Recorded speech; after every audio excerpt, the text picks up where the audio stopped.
সুপ্রিয় দর্শক, আসসালামু আলাইকুম। আজকের ভিডিওতে আমরা নবম দশম শ্রেণীর গণিত বিষয়ের 12.2 অনুশীলনী এর প্রতিস্থাপন পদ্ধতিতে সমাধান নিয়ে আলোচনা করব। আজ আমরা 1 নং সমস্যাটি নিয়ে আলোচনা করব।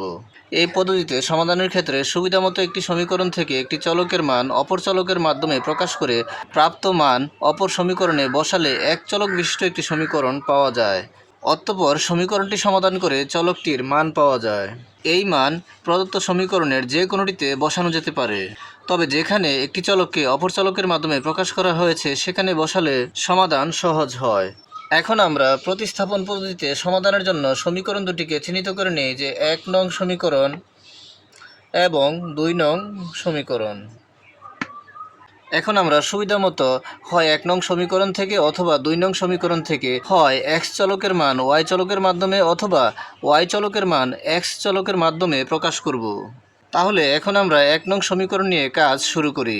তাহলে আমরা লিখি যে 1 নং সমীকরণ হতে পাই। আমরা লিখলাম যে 1 নং সমীকরণ হতে পাই এবং 1 নং সমীকরণটি এখানে উঠিয়ে নিলাম 7x - 3y = 31। এখান থেকে যদি আমরা y চলকের মান x চলকের মাধ্যমে প্রকাশ করি তাহলে আমরা x চলকটিকে বাম পক্ষ থেকে ডান পক্ষে নিয়ে যাব, অর্থাৎ পক্ষান্তর করব।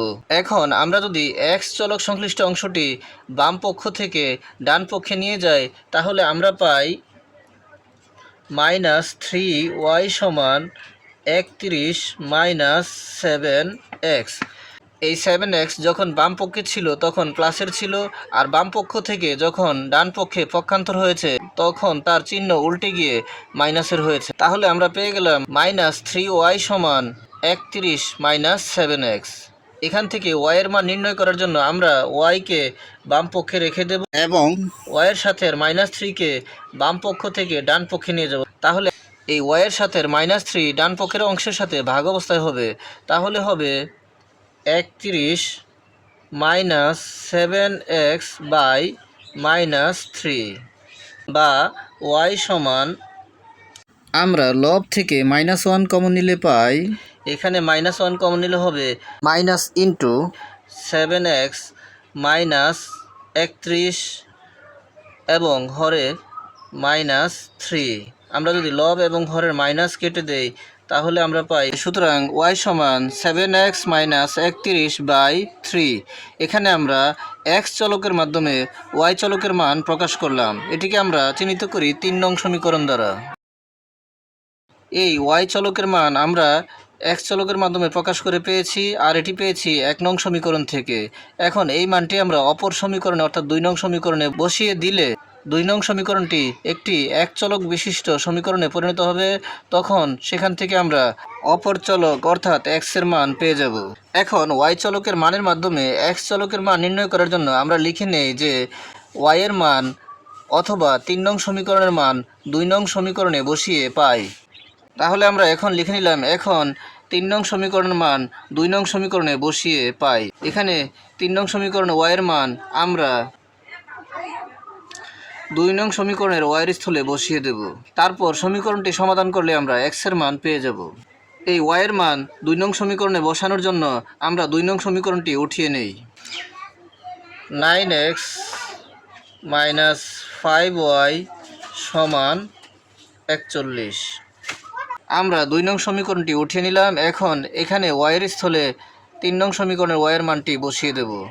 তাহলে আমরা পাই, বা 9x - 5 * y এর মান 5 * y এর মান আমরা পেয়েছি 7x - 31/3। তাহলে এখানে 5 এর সাথে যেহেতু y গুণ অবস্থায় ছিল তাহলে এই y এর মানটিও গুণ অবস্থায় হবে। তাহলে আমরা এখানে বসাবো গুণ 7x - 31/3 = 41। এখন উক্ত সমীকরণটি সমাধান করলে আমরা x এর মান পেয়ে যাব। তাহলে আমরা পাই, বা 9x - 5 দ্বারা আমরা 7xকে গুণ করলে 5 × 7 = 35x এবং 5 দ্বারা আমরা -31কে গুণ করলে -155/3 = 41। এখন আমরা দেখতে পাই যে এই 9x এর সাথে 35 - 155/3 ভগ্নাংশটি বিয়োগ অবস্থায় রয়েছে। আমরা যদি বিয়োগ করতে চাই তাহলে 9x এর নিচে হর রয়েছে মনে মনে 1 এবং 35x - 155 এর নিচে হর রয়েছে 3। 1 এবং 3 এর লসাগু হবে 3। 1 দ্বারা 3কে ভাগ করলে 3 হবে, সেই 3 দ্বারা 9x কে গুণ করলে হবে 3 নং 27x। আর 3 দ্বারা 3কে ভাগ করলে হবে 1, সেই 1 দ্বারা এই -35x গুণ করলে হবে -35x, আবার সেই 1 দ্বারা -155কে গুণ করলে হবে +155 সমান 41। এখানে বাম পক্ষে লবে x সংশ্লিষ্ট দুটি পদ রয়েছে, একটি হচ্ছে 27x আরেকটি হচ্ছে -35x। তাহলে আমরা যেহেতু একটি প্লাসের আর একটি মাইনাসের, তাহলে বড় সংখ্যাটি থেকে ছোট সংখ্যাটি বিয়োগ করে দেব। আর -35x থেকে +27x বিয়োগ করলে হবে -8x। তাহলে আমরা এখানে পাই -8x + 155/3 সমান 40। তাহলে আমরা পাই -8x + 155/3 সমান 41। এখন আমরা আড়াআড়ি গুণ করতে পারি বাম পক্ষের হরের সাথে ডান পক্ষের লব এবং বাম পক্ষের লবের সাথে ডান পক্ষের হর। যেহেতু এখানে হর নেই, তাহলে আমরা মনে মনে ধরে নিই 1 রয়েছে। সেই 1-এর সাথে -8x + 155 গুণ করলে হবে -8x + 155 -8x + 155। তাহলে আমরা পাই -8x + 155 সমান 3 দ্বারা এই 41কে গুণ করলে হবে 3 একে 3, 3 4 12 অর্থাৎ 123। এখন আমরা এখান থেকে x এর মান নির্ণয় করার জন্য x সংশ্লিষ্ট অংশটুকে বাম পক্ষে রেখে দেব আর 155কে বাম পক্ষ থেকে ডান পক্ষে নিয়ে যাব। তাহলে আমরা পাই -8x সমান 123 -155। যেহেতু এই 155 বাম পক্ষে প্লাস ছিল, তাহলে ডান পক্ষে এসে হয়ে গেল মাইনাস। তাহলে আমরা পাই -8x সমান 123 -155। যেহেতু 123 প্লাসের আর 155 মাইনাসের, তাহলে বড় সংখ্যাটি থেকে ছোট সংখ্যাটি বিয়োগ করে দেব। 155 থেকে আমরা 123 বিয়োগ করে দেব। -155 থেকে প্লাসের 123 বিয়োগ করার পর আমরা পাই -32। তাহলে আমরা লিখতে পারি বা -8x সমান -32। এখান থেকে x এর মান নির্ণয় করার জন্য x কে বাম পক্ষে রেখে দেব আর -8কে বাম পক্ষ থেকে ডান পক্ষে নিয়ে যাব।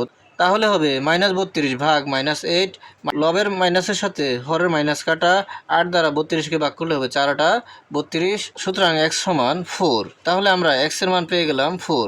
এখন আমরা এই x এর মান 3 নং সমীকরণে বসিয়ে দিলেই y এর মান পেয়ে যাব। তাহলে আমরা লিখতে পারি যে x এর মান 3 নং সমীকরণের x এর স্থলে বসিয়ে পাই। তাহলে আমরা এখন লিখে নিলাম, এখন x এর মান 3 নং সমীকরণে বসিয়ে পাই। 3 নং সমীকরণে রয়েছে y সমান 7x -31/3। এখানে x এর স্থলে x সমান 4 বসিয়ে দেব, বা y সমান 7 × x এর মান 4। যেহেতু x 7 এর সাথে গুণ অবস্থায় রয়েছে, তাহলে x এর মানও 7 এর সাথে গুণ অবস্থায় হবে। তাহলে হবে -31/3, বা y সমান এখানে 4 7 28 -31/3, বা y সমান এখানে 28 প্লাসের এবং 31 মাইনাসের। তাহলে বড় সংখ্যাটি থেকে ছোট সংখ্যাটি বিয়োগ করে দেব। 31 থেকে 28 বিয়োগ করলে হবে -3। তাহলে আমরা এখানে পাই y সমান -3/3। 3 দ্বারা -3কে ভাগ করলে হবে -1। সুতরাং আমরা লিখতে পারি y সমান -1। তাহলে আমরা লিখতে পারি, সুতরাং নির্ণয় সমাধান x, y সমান 4 -1, অর্থাৎ x এর মান 4 এবং y এর মান -1। তাহলে আমরা লিখে নিলাম, সুতরাং নির্ণয় সমাধান x, y সমান 4, -1। তাহলে আমরা উক্ত সমীকরণ দুটির প্রতিস্থাপন পদ্ধতিতে সমাধান করলাম। আজকের মতো এই পর্যন্তই। ভিডিওটি ভালো লাগলে লাইক, কমেন্ট ও শেয়ার করে দিবেন এবং চ্যানেলটি সাবস্ক্রাইব করে পাশে থাকার অনুরোধ জানিয়ে সকলের সুস্বাস্থ্য কামনা করে এখানেই শেষ করছি। আসসালামু আলাইকুম।